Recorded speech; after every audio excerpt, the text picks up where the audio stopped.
bringing you up to date on all the action from a busy weekend of women's soccer. This is USL Super League Game Week on SiriusXM FC.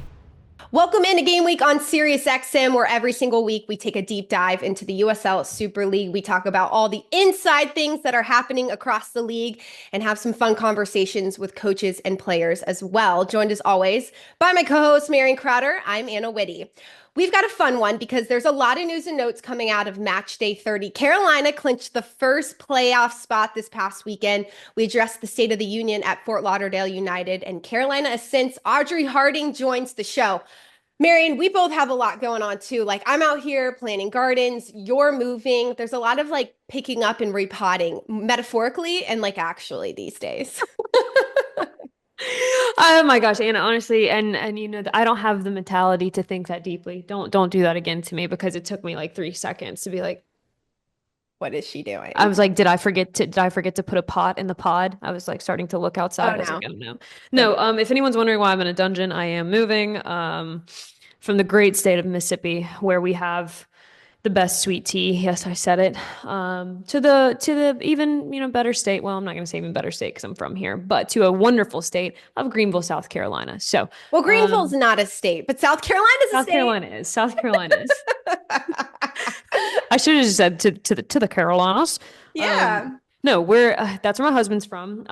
As anyone who knows moving knows, no matter how much you want to move, no matter how much you don't want to move, it's still gonna suck. And that's the point we're at now. So I was going to do this from the floor. They could not fit this desk into the pod. So that's my problem for a different day. And you don't get to see me up against one of these lovely blank walls. It just looks like I'm in a dungeon. I love it. Honestly, your walls look great. You might want to paint your new house the same color, because I really like those walls. I need inspo. As you can tell, not a huge fan of the colors of my walls. I've been in this house for a little under a year now, and I'm trying to figure out what I want to. Indecisiveness is not something I typically struggle with, but when it comes to furnishing and decorating my home, you wouldn't even recognize me, Marion. Yeah, but you had your stuff ready for the garden. I do.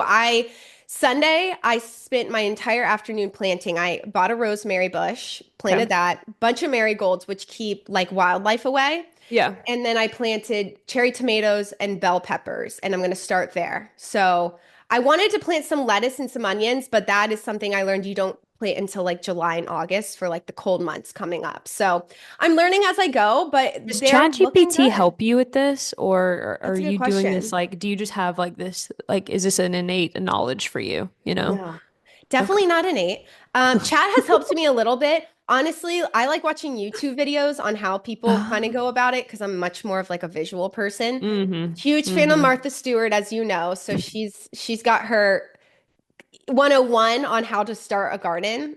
So if anybody's looking to garden, I highly suggest ChatGPT, but Martha Stewart's a great resource. And honestly, just the internet in general. Like, everyone's gardening these days. I feel like it's a trend. Not me. Not you. Don't expect me to start. I have I planted some lilies last year that are huge and beautiful, and I feel like I'm on top, and I feel like I should stop there. So I'm letting them flourish for the next people that will enjoy this home.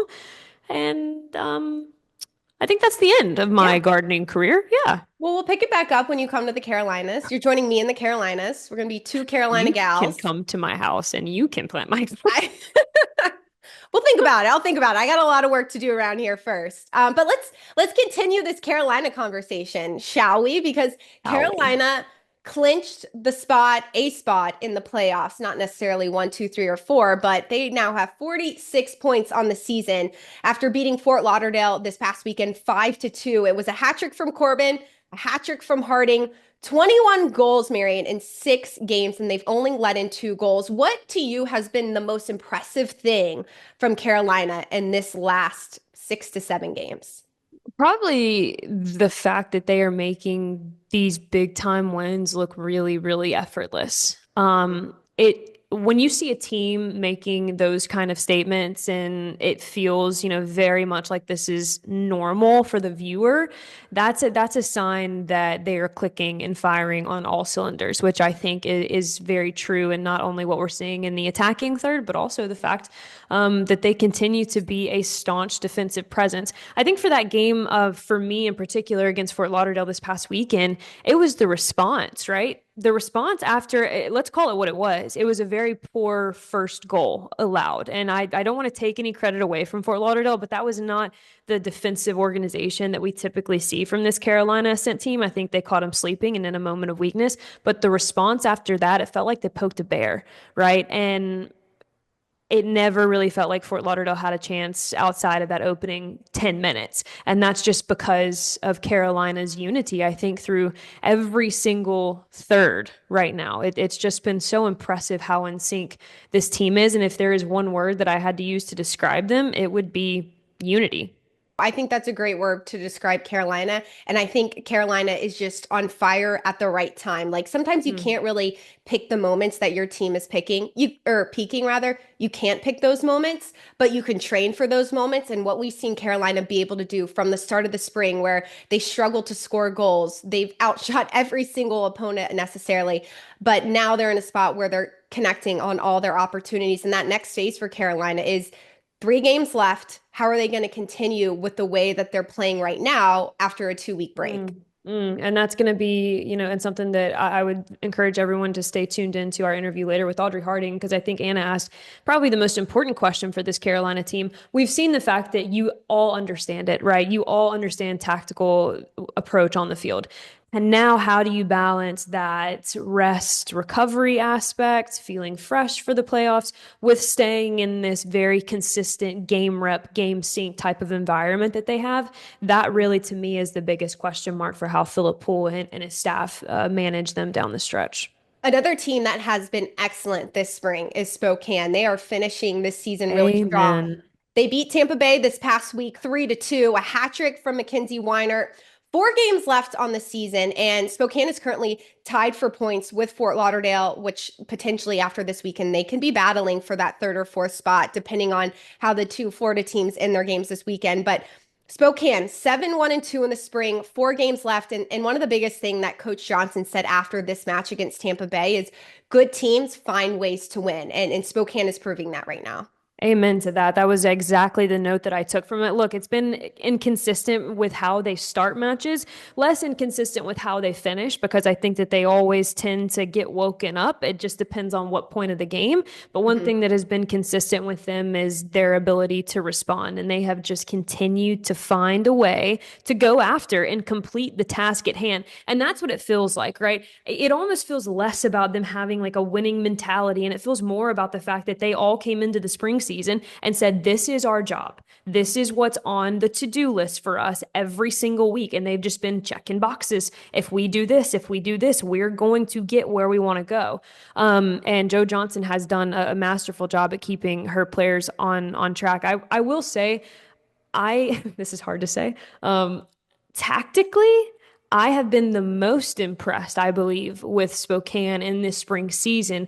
I thought their intelligence as an 11 on the pitch was on full display versus Tampa Bay this past week. And I thought Mackenzie Weinert has come into her own. I thought she was absolutely brilliant. And I think the insertion again of Allie Cook has given a level of confidence to the attackers around them, because man, are they creating the same kind of opportunities? Yes, and more. But what we're seeing now in the spring is the fact that they are so efficient in front of goal. But I think that you can't just look at the attackers and say it's them, right? I think it's everybody behind them, and a full understanding now of how Joe Johnson wants this team to play. Spokane back in the fall finishing with 3 goals is something you could only have hoped for. And now seeing them be able to finish games with 3 goals is where they're at. And even coming off that big 3-0 loss to Carolina last week, responding to that so well against Tampa Bay this past weekend put Spokane in a great spot. So excited to see their growth. And they're a team, honestly, I can't remember if we kept them in our playoff spot, if we kept them out of our playoff spot, but because so we much kept them changed, out, Anna, and I think promise you everyone will let us know. They will. And honestly, they should, because we were wrong for that one. And But we look, were wrong. I want people to understand that's what they were up against, though. Like Totally. and they still are, right? It's not done, but they were up against, I mean, the wall starting this spring season. Like it was an abysmal outlook. They needed to do all this to be able to enter, and they still have some more to do.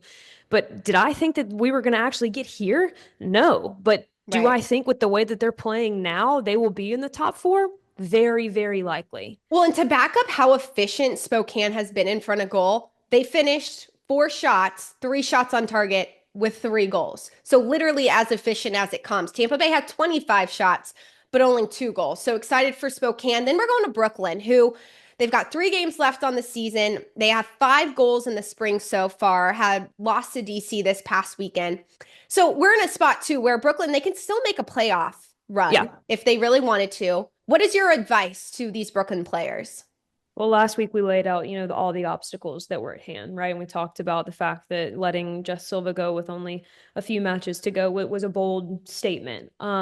With all of that being said from last week, what the locker room can control is how they step up in this moment. Because Anna, you're spot on.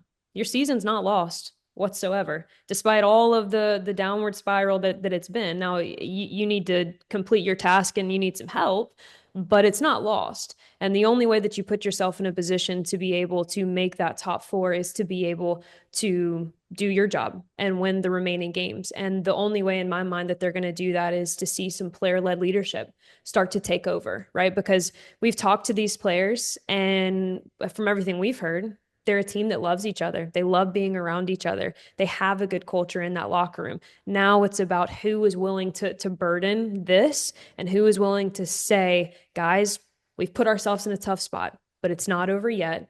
We need to complete whatever it is.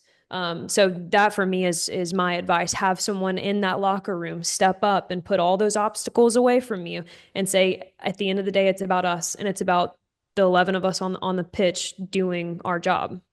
Someone in that Brooklyn locker room needs to make a highlight reel from what the fall looked like, especially the end of the fall, of all the goals they scored, all the games they won. They won 9 games in the fall. This is a Brooklyn side who lost Isabel Cox, but outside of that goal scoring forward, they didn't really lose many players. No, There no. is chemistry. There is good soccer players. There is Yep. great soccer players. They need someone to make an awesome highlight reel to get some fire underneath these players and get them back on the same team, because it's honestly it's kind of sad to watch It as a is. fan of this league and as a It fan of is. Brooklyn. There's so many good players and good people on that roster. It's hard to watch what has kind of become like a fall from grace, so to speak. Yeah, yep. And I feel when you watch them now, they just look lost, right? And Yeah. it feels like they've lost, to your point, they've lost that identity, that kind of arrogance about them that we saw in the fall. And I mean that in the best way possible. Every single player was playing with confidence. Every single player was playing with pride to have that logo on their kit. Hmm. And that's based off what you've said, based off what I said, and what I've seen the past couple weeks. When you look lost on the pitch, to me, that tells me that there is no player-led leadership, right? Yeah. And you've been used to looking at it from the sidelines, and all of a sudden it's gone.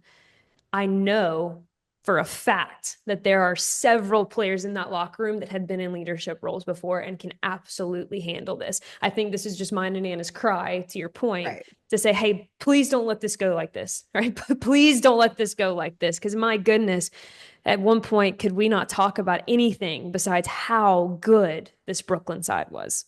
Brooklyn's got those fire kits too, Marion. And they only have 4 months till the I next know. season starts. So it's who's going to step up in the locker room might have a huge role for the 25-26 season. A lot more to get to. Fort Lauderdale and their State of the Union. We've got a lot of games this weekend, and USL's W League kicks off this weekend. Stay with us. It is Game Week on Sirius XM.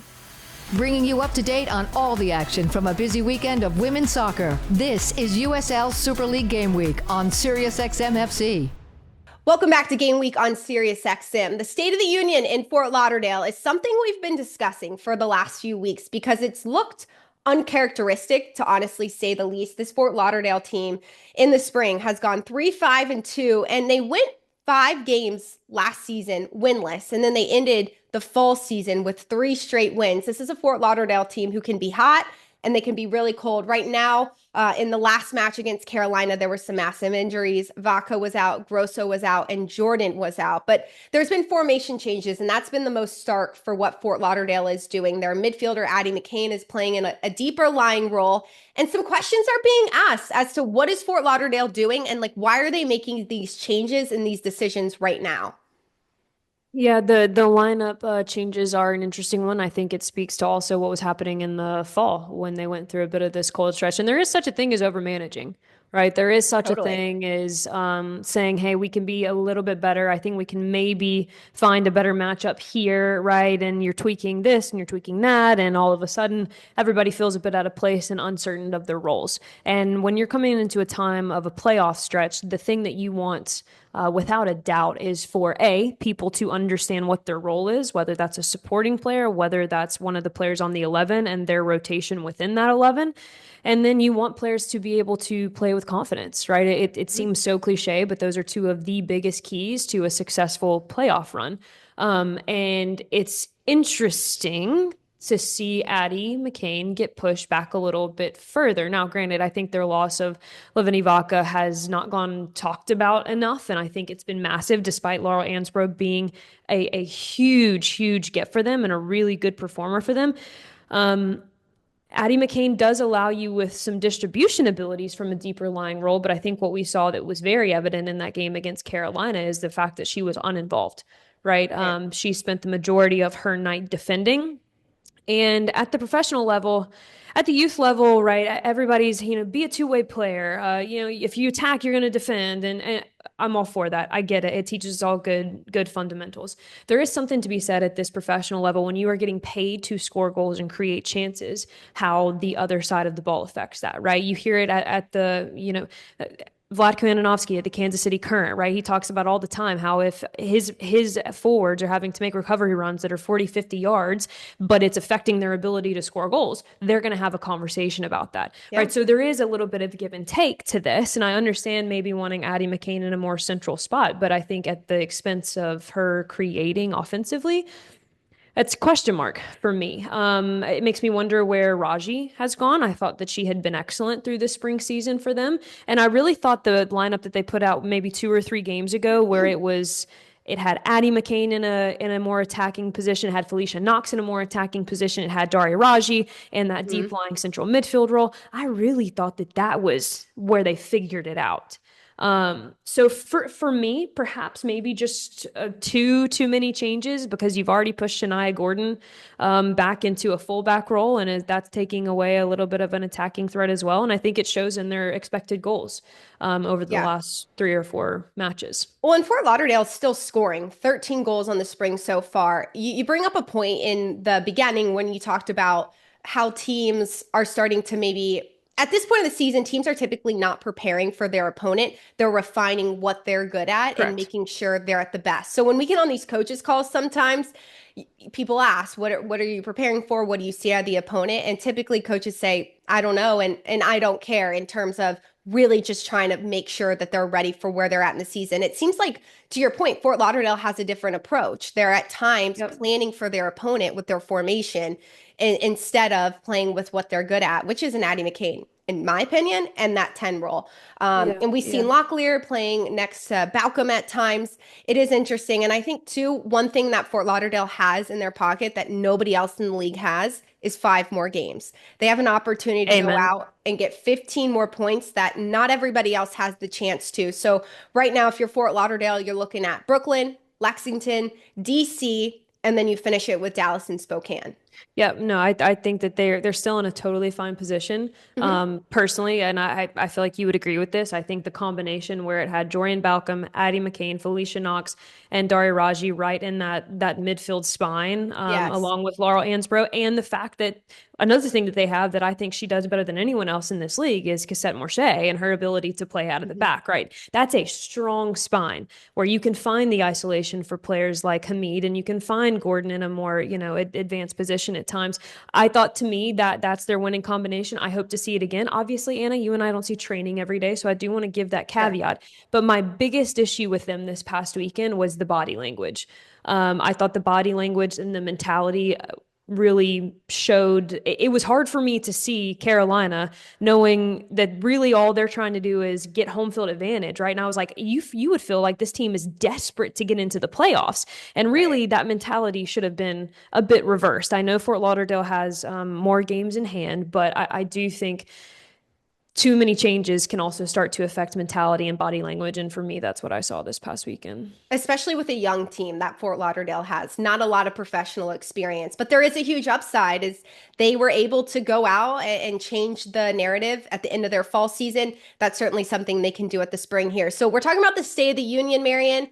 For you, what's the State of the Union for Fort Oh, they're Lauderdale? still in it. To me, like You're I was happy? looking at the rankings, that you and I did. And there is a part of me that saw that match this weekend and was like, oh my gosh, like, are me and Anna going to get it totally wrong, right? We thought it was going to be Tampa Bay, Spokane fighting for that fourth spot. Then you Yeah. look to your point, the games that they still have in hand over the other teams and the fact that, like, I think it's just a small, minute change that Yeah. they need to get back to. I still have no problems, no worries with this Fort Lauderdale team making the playoffs. Fort Lauderdale has a game this weekend against Brooklyn at 7:30 on Peacock. Tampa Bay will take on Dallas at 7:30 on Peacock, and then Spokane and Lexington will wrap up the weekend at 9 p.m. You can catch all the action of Match Day 31 on Peacock. Also exciting news, it's not just the Super League in action this weekend. The USL's W League kicks off this weekend on Saturday. It is the pre-professional league right below the Super League. Over 90 teams across the United States. So a lot of Super League players honestly played in the W League. It's a great opportunity to get pre-professional experience. The season will start between Stockton Cargo SC against Oakland Soul SC on Saturday night. Well, we're not done here yet because Carolina Ascent has clinched the playoffs. So naturally, we chatted with their forward, Audrey Harding, about her season so far, her take on why her team is doing so good, and some of the plans she has for herself the upcoming weeks. Bringing you up to date on all the action from a busy weekend of women's soccer. This is USL Super League Game Week on SiriusXM FC. Welcome back to Game Week on SiriusXM. Well, the Carolina Ascent have clinched the playoffs, and we are joined by one of the players who helped them get there. It is forward Audrey Harding. Audrey, we're so thrilled to have you on the show. This is an attack from Carolina. You guys have outshot every opponent except for one so far this spring. You guys have 9 different goal scorers who have at least 2 goals on the season. So how has your approach been in terms of trying to find a starting 11 spot week in and week out with how talented your attack is? Yeah, I think it's just been like consistency for us.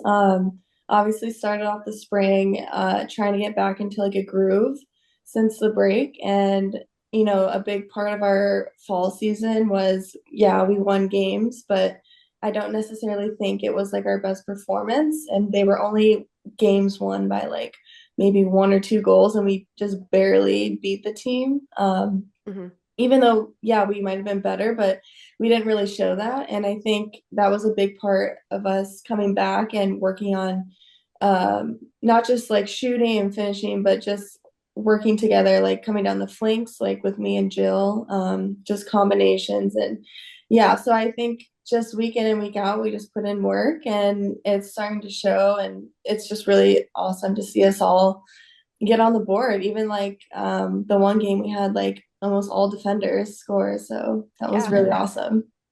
Yeah, I feel like what you're describing is like a killer instinct, and that's been a huge change, at least in my eyes, with how you guys approach the fall versus how you're approaching the spring. You can tell there's so much actually be efficient in front of goals. And I'm curious to hear from your perspective. Obviously, congratulations on clinching a playoff spot, a historic moment for you guys. What was the approach coming into the spring season though, right? Because there are some teams that approach this and some locker rooms that approach this where they have, very clear goals. They write them out. They're very specific. And then there are others where it's just, just get better every day. You guys obviously have looked amazing. You're getting rewarded for that. So just walk me through kind of what the team's approach has been for the spring to be able to accomplish this. Yeah, I think it's honestly like a little bit of both of that. We just really tried to, take what our coaches tell us each game, each week, and try to put that on the pitch because obviously things translate from training to the game. Like last game I had worked on like shots coming in the box like that, and that's how I ended up scoring. So yeah, it was cool. But yeah, it's just little things like that make a huge difference. And once you start to kind of like understand what your coaches are telling you and it's working, you're like, oh, okay, like I see what he meant. Like it's working really well. So yeah, I think it's a little bit of both of that for us. The fluidity of your guys' movement is something we talk a lot about on this show. You guys don't just understand your role, but you constantly understand the numbers around you. And you see that specifically with Jill Aguilera and yours partnership, because Aguilera is a natural forward. She does some overlapping runs, but she does a great job of communicating with you. We see that a lot on the sideline. How has that relationship grown and allowed that left side attack to be so consistent? Yeah, from the moment I started playing winger, I haven't played since college, and because I then got moved to center forward. So just trying to like adjust, and honestly, it's just about open communication. And I personally have to take what she says and listen to it, even if I'm not sure if that's what we should be doing. But and then same thing with her, and we work on it in training and fully make sure that like she communicates with me on not just defensively, but like offensively. If she's high, like I should be inside. If she's a little bit lower down, I should be wide. And we kind of communicate that. And honestly, now it's just been sometimes we don't even have to communicate. Like I just kind of know that she's gonna be there. Like if I have the ball, I just know she's gonna be making a run behind me. So I always have options. And yeah, it's just been really great to kind of get to that point where like sometimes you don't need to communicate. I feel like you touched on like 3 or 4 different very key things there. One of them obviously being the fact that we're seeing your on-field relationships continue to progress. There's no doubt about that. One of the other things that you mentioned was this understanding, and Anna alluded to it, this understanding of everybody's role and how that affects the shape around you. But one of the things that we also talk about with you guys, and specifically how Philip Poole has created this team, is kind of that it's structured, right? You guys have a defensive structure, you have an attacking structure, but especially on the attacking front, you can see that there's freedom to play within that structure. You mentioned it going from a center forward position right to a winger, very, very different. And Audrey, I would argue if you didn't have a coach that really gave you that creativity, the transition probably would have been a lot harder for you. Oh, for sure. Yeah, it's really been great. Yeah, obviously he does talk about structure a lot, and you do need structure to kind of set the tone of how we want to attack and defend. But then once we kind of get into that groove, the freedom's kind of ours. Especially for me, freedom's a big part of my game that I need to like be able to help us win and kind of showcase what I can do. So yeah, it's just really great to have a coach who can kind of juggle both. And then yeah, for our team, I just think those two things together are just working really well for us and making us gel completely. So yeah. Yeah, we're big Philip Poole fans on the show, stands for sure. And I know your team is as well, talking to a lot of you guys individually. This is the first year you guys have played as a group, the first year underneath Coach Poole. What is one thing you feel like Coach Poole has done really well on and off the field for your team to be so successful and where you're at right now? Yeah, I think off the field, we've tried to really just, embrace each other and get the team chemistry up. Like even today, he had mentioned, or yesterday he had mentioned, instead of training today, we're gonna, give back to the community. So we ended up bagging a bunch of different like foods and canned goods and did almost about 2,000 bags. So honestly, it's just off the field, it's a little bit, you want to think about not just soccer because, we play that 24/7, 10 months. So yeah. And then on the field, it's honestly kind of the same. It's just, he really brings like a togetherness, I think. And I think it's just the willingness of our team and the drive that our coaches instill in us that make everyone want to win. And yeah, everyone, including like staff, players, coaches, technical staff, everyone's just super together. So it's just really awesome to see. Yeah, you mentioned community. I know community was a huge, Mhm. part of your excitement to come back to the Carolinas. Obviously, only the second player in the history of UNC Wilmington to get Mhm. drafted into the NWSL, debuting in 2022 with the Washington Spirit. You Mhm. then went overseas, played in Sweden's top division for a while. I'm just curious from a player perspective, and now obviously being part of a new league, all of those things are very different journeys, and you play a different role in every single one of them. What's been the biggest thing that you've learned as a player through all of that? Yeah, I think probably just like my mentality because, yeah, obviously you come from college and, maybe you're a bigger star there and then, yeah, get drafted. And I was coming into the Spirit kind of more humble because I knew like there was going to be a lot of great players around me and I just Hmm. wanted to learn and grow. So just the ability to like take in information and grow because yeah, I didn't see the field a lot with the Spirit, but I did in training. I learned a lot from not just the players but coaches also. And then for myself, it was just knowing like your worth. And so I was like, I need to go play more and get some experience. So Yeah. I was like, might as well go travel and see some different parts of the world. So yeah, I went to Sweden and learned a lot about myself there too and how to adapt to a new country and maybe a different style of playing. And also like language barrier was hard. Mm. And then yeah, finally being able to come back, I was just like, I want to put all of that together and kind of take what I've learned from both of those experiences and try to be more of a leader now that I'm like in my third pro year. So because I knew we'd have some young rookies and yeah, your rookie year can be hard, but you do learn and grow a lot, even if it's tough. So yeah. Well, mentality is a big word for your team coming up, Audrey, because you guys have 2 weeks until May 17th and your next match. And you're in fantastic form. So there is this push and pull of we want to play now because we're playing well, but also a Mhm. rest is nice. So what is the balance going to be for you in particular these next 2 weeks of staying in this good form, but also using the break that you're getting?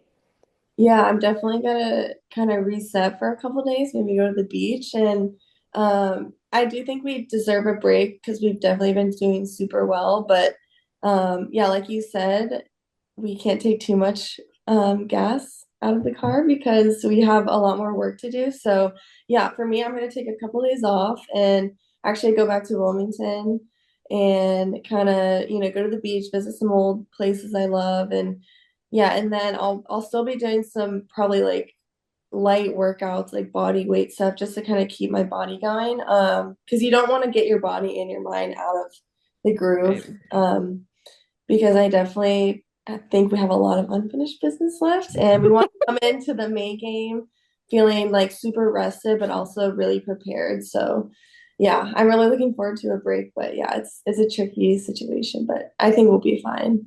Yeah, rest, relax, unwind. What is now we're getting into the important stuff. The Okay, what's your favorite way to spend an off day? My favorite way. Honestly, I just love to go grab coffee and even if it's with my teammates, just kind of sit around and talk about maybe things that aren't Yeah. soccer related. And then honestly, like I'm not gonna lie, I just kind of like to watch some like TV or like just like fully rest and take Yeah. my mind away from, a training session or games coming up because I feel like I can get nervous thinking about games coming up. So just something to kind of distract myself. Hmm. Well, you Yeah. you recently got engaged too. I Somewhat recently, a did. couple months ago. Congratulations. Thank I know you. you're kind of in the full wedding planning swing. So, Yeah. what's it been like? What are some of the decisions you're kind of trying to make and are kind of hard right now? Okay, I'm not gonna lie, people like I thought it was gonna be a lot more stressful during season, but I was hurt when I did get engaged, so I had a couple months to kind of like get things going without, I wasn't able to train, so I had nothing else to do really. Um, but yeah, it's been really good. I think we're like 8 months out. It'll be in December, so That's close. I'm literally not that stressed. Good. We've booked a lot of the bigger things like venue, catering, hair and makeup, got my dress. Yeah, and then just, little things I've still gotta you gotta do is probably closer to the wedding. Hmm. But I still have to do like florist, and I actually have to see the venue in person myself. Oh, you So haven't seen it. What's Audrey. the vibe? Like, what are we Audrey. going for? I know. The vibe is kind of, it's in Greensboro. It's kind of like this old Oh, mill. pretty. Oh, so pretty. It's a huge place, and yeah, so I wanted something kind of like not super modern, but like has a little bit of character to it. So yeah, I'm really excited. It'll Okay, be well, let me tell you something that will sneak up on you. Or okay. maybe you don't think it's a big deal. Mhm. But from my experience, right, Mhm. monogrammed or not monogrammed napkins will be the death of Oh you, gosh. your mother, your wedding, your dog, Did your you have them? husband, I had everyone. them. Did you have them? Because I got married, like fresh out of college, like 23, right? Have no money, no job. Hunter's playing professional baseball. It's like, whatever. So Yeah. everything on my parents' dime, right? And my mom, I'm from a small town in Mississippi. And she is very traditional, right? And I am like, to me, that's not important, right? I'm like, Mom, we don't have any money. I don't have any money. Like, I'm not Yeah. spending however many thousands of dollars on something that someone's going to throw away. And I swear to you, I think that she disowned me in that moment. I've never, still to this day, I remember sitting on my like 1 bedroom studio that I could barely afford in grad school and just crying on the phone to Hunter about the fact that like I could not understand why we had to pay this much money for something that people were going to throw away. But It can be stressful. It can be a stressful experience. My one piece of advice, Audrey, is to have a photographer you like because you're going to have those pictures forever. Spend true. money on Yes. photographer. We did Yep. book, Facts. so we got a photographer and videographer, and they're actually like a couple. So I Oh my know, gosh. yeah. So and it was a really good Perfect. deal. So yeah, I'll probably, there'll probably be some tears, maybe closer. Yeah. When there's some stressful things like monogram napkins, yeah, then I'm gonna have to You decide. heard it here first. You're Yep. I welcome. did. I'm gonna have to tell you if that happens. I had a fountain in like at part of my venue and it like broke because a tint fell and hit it a few months before and they had to fix it and it didn't look the way I wanted. And the way I overreacted and acted like a complete idiot, things will happen. You'll act in ways that you Yeah. regret, but we'll all love you in the end for it, But you know?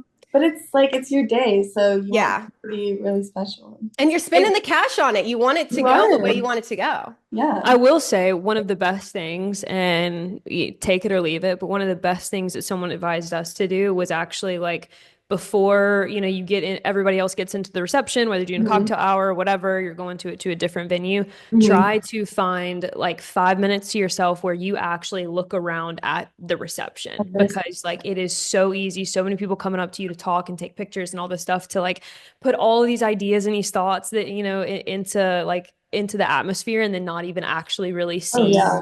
what's all been there. So Yeah. that's my 2 cents. But I have to know. You Yeah. mentioned coffee. We are big coffee girls here. We Yeah. are. We always ask Love everyone that. what's your coffee order and does it change based off, game, training, off Mhm. day? So, okay, so I usually do like some kind of flavored latte. Sometimes if I'm feeling like I want to treat myself, I will get oat milk. Um, so I add some caramel or vanilla, any kind of flavor I'm good with. And then I have been really into like flavored matchas, so strawberry matchas. Mm. Depending on like the weather too, now that it's getting pretty warm, I'm like a huge strawberry matcha. Does matcha taste like grass? Because I imagine it tastes like It grass. does, but if you add flavor and some, yeah, A little bit and of sugar. yeah, a little bit of sugar, like you'll be fine. Because the first time I had matcha, I was like, I don't really think I like this, but I want to be a matcha girl. I'm eating weeds. Wow. I'm I eating mean, fun. it's kind of healthy. Maybe some honey on there. I agree with you, Audrey. Like a strawberry matcha Yeah, is so good. but I usually don't. I don't drink any on game days or honestly training. It'll only be like after training, but yeah, game days I'm too superstitious. What That do I you what do you start your day with on game days then? lots of water. Just water. That's it. Water, and usually I do like some kind of electrolytes with it or like Gatorade. I know. I really want to do coffee and like on away games, we'll walk and get coffee and I really want to, but I'm like, we're doing so well, like I just can't risk it. Yeah, Wait, what right? else is superstitious about you? Like left sock, right sock? Like, are you that girl? I'm like, I have to, people are always making fun of me, just like training or the game. They're like, oh, you have your dogs out. I'm like, okay, so I don't wear socks like with like my slides sometimes because I have to have my socks like freshly put on my feet right before I put my cleats on. And so people just kind of make fun of me for that, but it's working. Hey, it is working. You guys, 21 goals in 6 games, only 2 goals against. Don't mess with any of that good juju right there, Audrey. Keep the dogs out. Yeah, keep the dogs out. We will keep watching these games. We're super excited for your guys' success. Again, congratulations on clinching the playoffs. And I'm sure we'll chat soon. Thank you so much. It was so great to talk to you guys. Thanks so much for joining us this week on Game Week. You can tune in every single Wednesday, either on the SiriusXM app or on YouTube over at USL's YouTube page. Thanks for joining the show. Please let us know in the comments who you want to hear from, what you want to hear more about, and who you think is going to make the playoffs this season. Until then, enjoy the games this weekend, and we'll see you next week. You've been listening to USL Super League Game Week on SiriusXM FC.